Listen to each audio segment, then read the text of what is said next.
की बात सुनेंगे, सर्वोच्च न्यायालय की बात सुनेंगे कि हमारे पागल भाई की बात सुनेंगे? आप बताओ किसकी बात सुनोगे आप?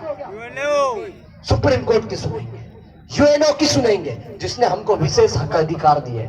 संविधान का आर्टिकल 244 एक बोलता है कि खरगोन 5वीं अनुसूचित क्षेत्र है, जो सिरवेल महादेव का मंदिर है और सिरवेल क्षेत्र है। लेकिन यह अभ्यारण्य बनाने का प्रस्ताव किसने दिया रे भाई? किसने दिया? कौन गद्दार है? क्या वो सरपंच है, सचिव है, या विधायक है, या सांसद है? नाम उजागर करो, उसको इस देश से बाहर निकालो, क्योंकि सबसे बड़ा देशद्रोही वही आदमी है, हमारा देश का आदमी, इस देश का मूल बीज, इस देश का सबसे बड़ा राष्ट्रभक्त यदि कोई है तो वो आदिवासी है। हमने सब लोगों को बचाया, हमने सब लोगों को बचाया। आपने देखा है खरगोन में कोई बाहरी व्यक्ति नहीं था पहले, बाहर से आए लोग हैं, उनको जमीन हमारे बाप दादाओं ने दी, टंटा भील ने दी, बिरसा मुंडा ने दी, हमारे पुरखों ने दी, डाले डाले लोगों ने दी। उसकी बदौलत आज वहां पर बड़े बड़े कारखाने खड़े। और बाहर का व्यक्ति अब हमको बोलता है कि 244 से खत्म की जाए, 13(3) का एक जो पंचायत को रूढ़िगत ग्राम सभा को प्रावधान है, जो दादा बोल रहे थे अभी कि न लोकसभा न विधानसभा, सबसे ऊपर ग्राम सभा, तो बढ़वानी के कुछ बेवकूफ लोग बोलते हैं ज्ञापन देके, बोले कि इसको भी खत्म करो, पैसा एक्ट खत्म करो। अबे तुम्हारे बाप ने दिया क्या पैसा एक्ट? कि तुम्हारे बाप आया था हमारे लड़ने के लिए? हमने तुमको हमारी जमीनों पर बसाया, हमने तुमको हमारे घरों में पना दिए। राणा पुंजा भील का नाम सुना आपने? महाराणा प्रताप की 70% लड़ाई लड़ने वाला राणा पुंजा भील है, आदिवासी था वो। हल्दी घाटी का युद्ध जिताने वाला आदिवासी राणा पुंजा भील था, 70% लड़ाई लड़के जिताने वाला राणा पुंजा भील। लेकिन हम महाराणा प्रताप को पढ़ते हैं, राणा पुंजा भील के बारे में कोई नहीं जानता है। इतना बड़ा षड्यंत्र, ये जितनी भी फोटो लगी हुई हमारे आदिवासी क्रांतिकारियों की, सब क्रिमिनल ट्राइबल लिस्ट में। टंट्या भील का नाम क्रिमिनल ट्राइबल लिस्ट में है, इनका नाम शहीदों की लिस्ट में नहीं आता है। ये ढोंग करते हैं जो लोग, नाटक करते हैं जो लोग, इनकी जयंतियां मनाने के लिए अभी अभी तैयार हुए ना, ये सब इनके आंदोलन की बदौलत है। ये जो जितने लोग बैठे ना, ये सब एक एक आंदोलनकारी है। यहाँ का बच्चा, बड़ा, बुजुर्ग, जितने भी लोग यहाँ बैठे, ये सब आंदोलनकारी है, सच्चे लीडर है, सच्चे नेता है। और इनके कंधों पर अब समाज की जिम्मेदारी आ गई है। हमारे नेताओं ने जिम्मेदारी नहीं निभाई, हमारे जनप्रतिनिधि ने जिम्मेदारी नहीं निभाई, इसलिए पढ़ा लिखा बेरोजगार युवा भटक रहा है, संघर्ष कर रहा है, भोपाल में, दिल्ली में जाके डंडे खा रहा है, अधिकारी कर्मचारी निलंबित हो रहा है, प्रमोशन नहीं हो रहा है। जो मास्टर था मास्टर ही बनते खत्म हो रहा है, रिटायर हो रहा है।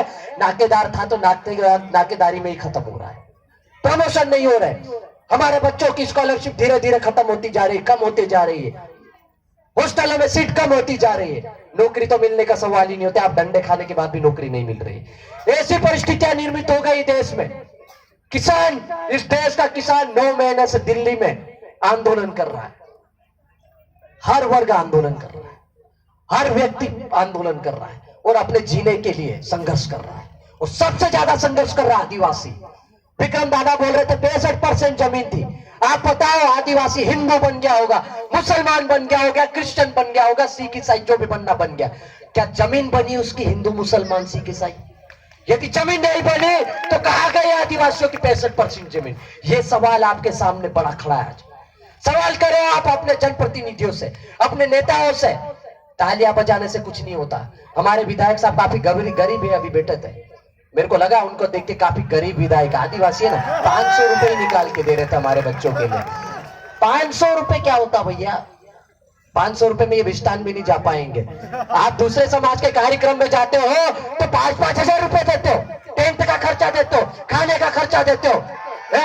आपको 500-5,000 नहीं, यहाँ पर इस कार्यक्रम के लिए विधायक निधि देने की जरूरत है। 5 लाख नहीं, 50 लाख रुपए रखने की जरूरत थी आज आपको यहाँ पर। यदि आप समाज के सबसे बेटा है तो अभी वापस आओ जहां भी गए हो। हम भी आए 250 किलोमीटर से, हम भी 2 घंटे से बैठे हैं भूखे प्यासे। ये छोटे छोटे बच्चे बैठे हैं भूखे प्यासे, आप कैसे चले गए उठ के यहाँ से? ये सवाल आपको भी करना पड़ेगा। हम उनकी बुराई नहीं कर रहे हैं, ये सही सवाल है, यही सवाल आपको सबके सामने रखना है।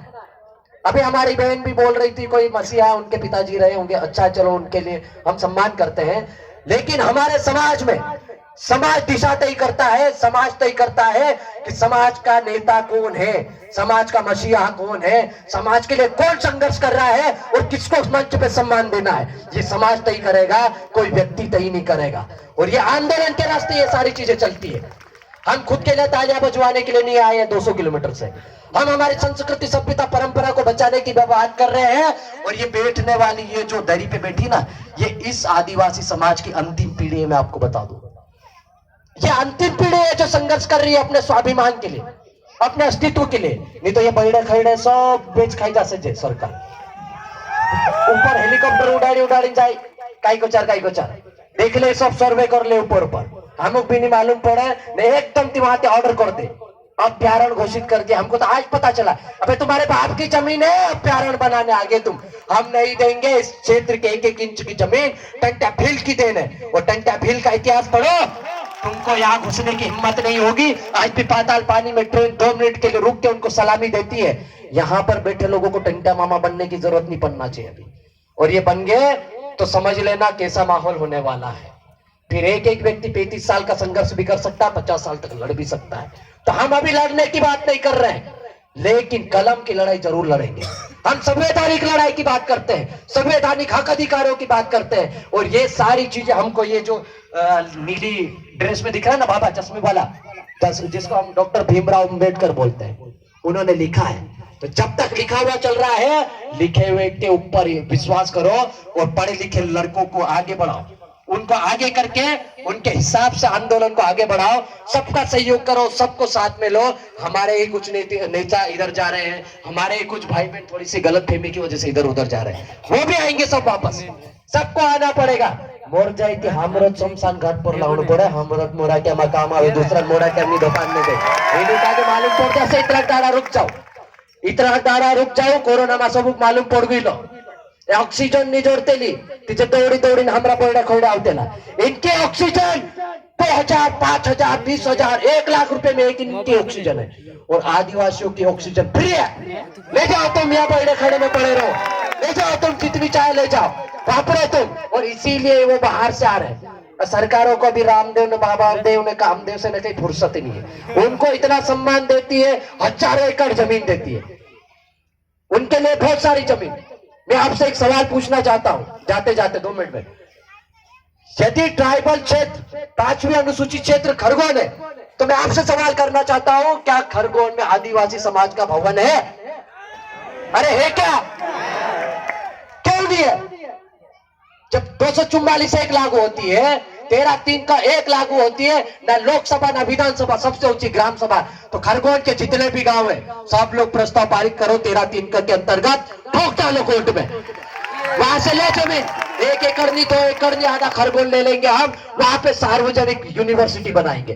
टंटा भील के नाम पर यूनिवर्सिटी बनेगी, टंटा भील के नाम पर अस्पताल बनेगा, राणा पुंजा भील के नाम पर स्कूलें बनेंगे, भांजा नायक के नाम पर अस्पताल बनेंगे, रोड बनेंगे। ये सारी स्कीम हमारे ग्राम सभा से निकलनी चाहिए, लेकिन हमको जानकारी नहीं है, हमको संवैधानिक हक अधिकारों की जानकारी नहीं है। क्यों नहीं है? हमको बताया नहीं गया, हमको पढ़ाया क्या जाता है? ए फॉर एप्पल, का अनार का वत्रामा हमरा पीढ़े सोर जाए और तेन गोवाल जात रहे 8वीं फेल हो जाती है, सब 8वीं फेल हो गोवाल जाए।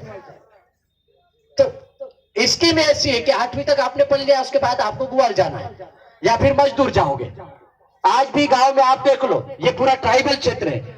इस गांव में, यदि गांव में हम घर में किसी घर में जाएंगे ना, भी 1 किलोमीटर दूर, तो डहानो अजमी भेलो से दादा फिर को दा गुजरात जाई रहा, महाराष्ट्र जाई रहा, काय करने जाई रहा?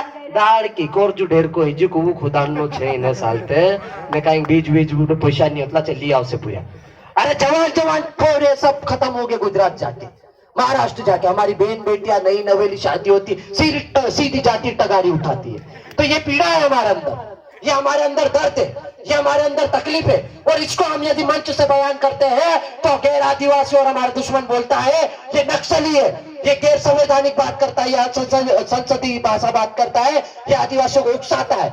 यदि आदिवासी समाज के लिए ये बात उकसाने वाली है तो मैं ये गुनाह 10 बार करूंगा, करते रहूंगा और भड़काऊंगा भी आपको। लेकिन आदिवासी समाज के हक अधिकारों की बात करने के लिए भड़का रहा हूं, मारने के लिए नहीं। अभी तक हमने सिर्फ हक अधिकारों की बात की है, किसी को भगाने की बात नहीं की है। नहीं तो 244(1) में ये भी प्रावधान है। तो बस अब बात खत्म करें, बाकी बहुत सारी बातें हैं, अन्य वक्ता भी है, समय का